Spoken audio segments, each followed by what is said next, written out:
سر پچھلے دنوں comment section میں کچھ لوگوں نے کوشچن کیے ہیں جن میں دو کوشچن بہت زیادہ اہم ہیں۔ ایک کوشچن یہ ہے کہ پچھلے دنوں گرمی کی لہر بہت زیادہ تھی جس سے 1000 حاجی وفات پا گئے ہیں۔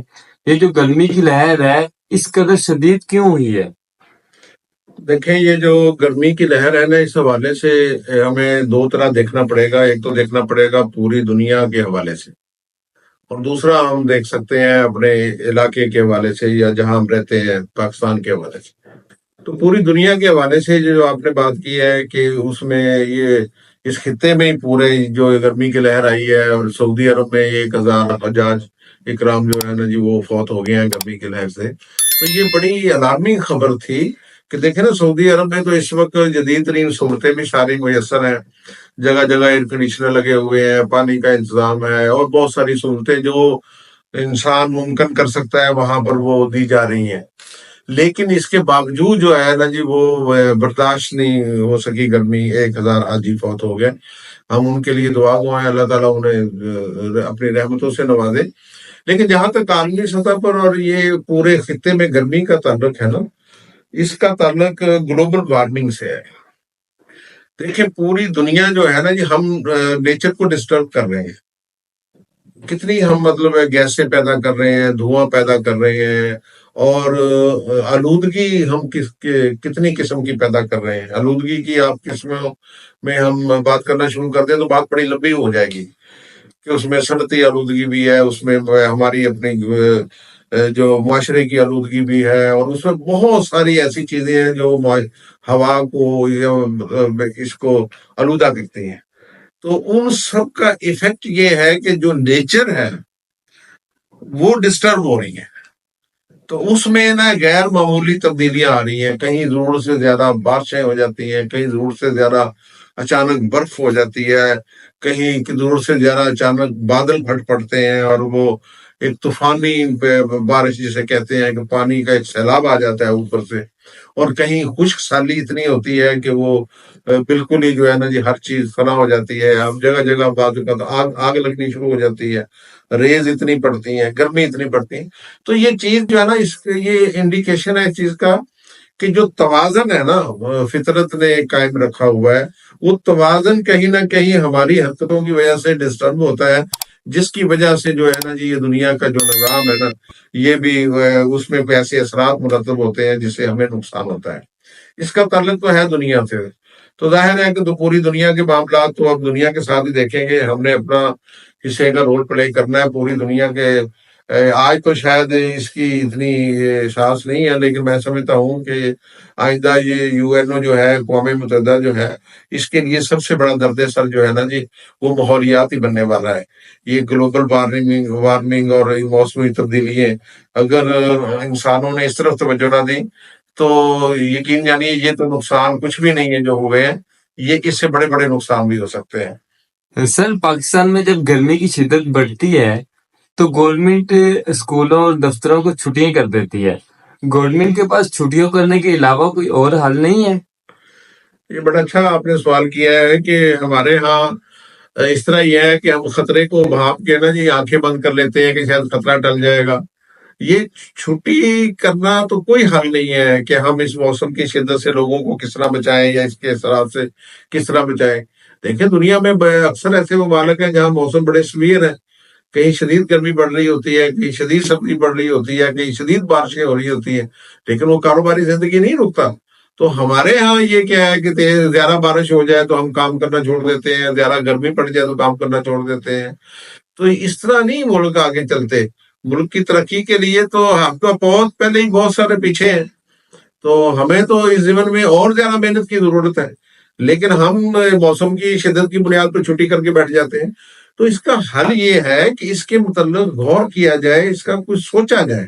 آپ نے کبھی سنا ہے کہ گورنمنٹ نے اس شعبے کے متعلقہ ایکسپرٹ اکٹھے کیے ہوں کہ اس موسمی شدت کے اثرات کو ہم کیسے منیمائز کر سکتے ہیں؟ انہیں کہا گیا، انہیں ٹاسک دیا گیا ہو کہ آپ سر جوڑ کے بیٹھے اور ہمیں ایک ہفتے 10 دن کے اندر اندر اس کا کوئی بتائیں کیا سولوشن ہو سکتی ہے۔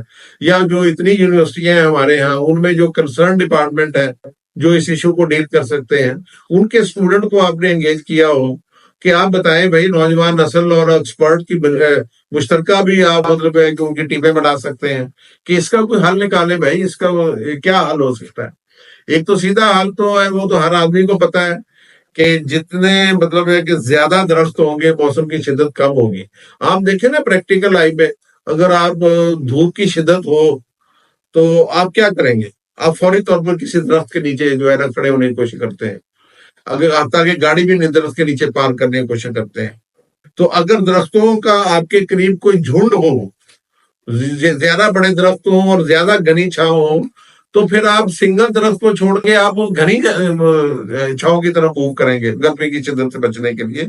تو اسی طرح ایک تو یہ ہے کہ ہم زیادہ سے زیادہ اپنے ارد گرد درخت اگائیں۔ درخت ہماری مجبوری ہے، یہ ہماری اب جو آپ کا کہہ لیں کہ یہ لائف سیونگ ہے۔ تو اس کے لیے ہمیں اپنی زندگی کے تحفظ کے لیے درختوں کو توجہ دینی پڑے گی۔ دوسرا یہ ہے کہ آپ نے دیکھا یہ شہر، ہم لاہور شہر میں بیٹھ کے ویڈیو کر رہے ہیں۔ لاہور شہر تقریباً جو ہے نا یہ ایک 100 کلومیٹر میں پھیلا ہوا ہے۔ آپ جہاز میں بیٹھ کے اوپر سے جن دوستوں نے جہاز کا سفر کرنے کا اتفاق ہوا ہے، تقریباً بہت سارے لوگوں نے کیا ہوا ہے، تو آپ نے کھڑکی سے دیکھا ہے کہ یہاں ایک کنکریٹ کا ایک جنگل نظر آتا ہے، اوپر سے ہمیں خشک ایک جگہ نظر آتی ہے جس میں کنکریٹ کے مکانات ہیں، کنکریٹ کی سڑکیں ہیں۔ تو یہ جو اوپر سے جو کنکریٹ کا ایک میدان نظر آتا ہے ہمیں، جس میں سپاٹس نظر آتے ہیں، تو کیوں نہیں ہم اسے گرین کر سکتے ہیں؟ ہم اپنی روف ٹاپ جو ہے وہ روف ٹاپ گارڈننگ کی طرف جا سکتے ہیں۔ روف ٹاپ پر چھوٹے چھوٹے جو اچھے اچھے درخت لگا سکتے ہیں، پھلدار درخت لگا سکتے ہیں، سبزیاں لگا سکتے ہیں کہ اوپر سے جو ہے وہ ہماری جو چھتیں کور ہو جائیں، ٹھنڈی ہو جائیں، ان میں اتنی حدت نہ آئے تو ظاہر ہے وہ نیچے بھی اتنی حدت نہیں آئے گی۔ تو آپ کو یاد ہوگا کہ یہ شاید ہمارے بچوں نے تو شاید اپنے بزرگوں سے سنا ہوگا کہ یہ اب جو پختہ مکان بننے شروع ہوئے ہیں یہ پاکستان بننے کے بعد زیادہ بننے شروع ہوئے ہیں۔ پاکستان بننے سے پہلے یا اوائل جو ہمارے 10-20 سال تھے، اور بعض ہمارے دیہات میں جو انتہائی پسماندہ ہے وہاں تو اب بھی شاید ہو کہ مٹی کے گھر ہوتے تھے، گارے سے لوگ گھر بناتے تھے، اس میں کوئی سیمنٹ سریا اینٹ استعمال نہیں ہوتی تھی۔ وہ جو مٹی کے بنے ہوئے گھر ہوتے تھے جن میں لوگ رہتے تھے، بجلی بھی نہیں ہوتی تھی اس دور میں، تو وہ اندر سے جو ہے نا وہ اتنے سویت گرم نہیں ہوتے تھے، نہ اتنے سویت ٹھنڈے ہوتے تھے، کہ بغیر انرجی کے آپ کو جو ہے نا جی آپ کی لائف کمفرٹیبل جو طریقے سے گزر جاتی تھی دیسی طریقوں سے۔ اب ہمارے یہاں کیا ہے کہ اب ہم جو مکانات اپنے بناتے ہیں وہ سیمنٹ سے، سریے سے، اینٹوں سے بناتے ہیں۔ یہ اسٹرکچر اس قسم کا ہے کہ یہ اگر گرم ہو تو بہت زیادہ گرم ہو جاتا ہے، ٹھنڈا ہو موسم تو بہت زیادہ ٹھنڈا ہو جاتا ہے۔ تو اس کے لیے ہمیں اس کو موسم کے مطابق رکھنے میں ہمیں انرجی بھی زیادہ لگانی پڑتی ہے، کہیں ایئر کنڈیشن زیادہ چلانا پڑے گا، کہیں ہیٹر زیادہ چلانے پڑیں گے۔ تو ایک تو اس کا حل ہے کہ ہمارے ایکسپرٹ اس پر بھی غور کریں کہ ہم جو طرز تعمیر ہے ہمارے مکانوں کی وہ اس قسم کی ہو کہ اس میں موسم کی شدت کے اثرات کم ہو۔ یہ تو ہماری ہے انڈور لیونگ کا اس میں حل۔ اور آؤٹ ڈور کے لیے جیسے میں نے کہا ہے کہ گارڈننگ زیادہ سے زیادہ، درخت زیادہ سے زیادہ، اور اس میں مختلف ایکسپرٹ جو رائے دے وہ اختیار کرتے ہوئے اسے ہم منیمائز کر سکتے ہیں۔ یہ چھٹیاں کوئی حل نہیں ہے کہ ہم چھٹیاں کر کے بیٹھ جائیں، تو چھٹیوں سے تو موسم نہیں ٹھیک ہوگا، کچھ کرنے سے ٹھیک ہوگا نا، عمل سے ٹھیک ہوگا۔ تو اب ہمیں اس جانب چاہیں یا نہ چاہیں ہمیں سوچنا پڑے گا۔ یہ جو موسم کی شدت ہے، گلوبل وارمنگ ہے، اس کی بابت ہمیں کچھ نہ کوئی پلاننگ کرنی پڑے گی، ورنہ کچھ نہیں بچے گا۔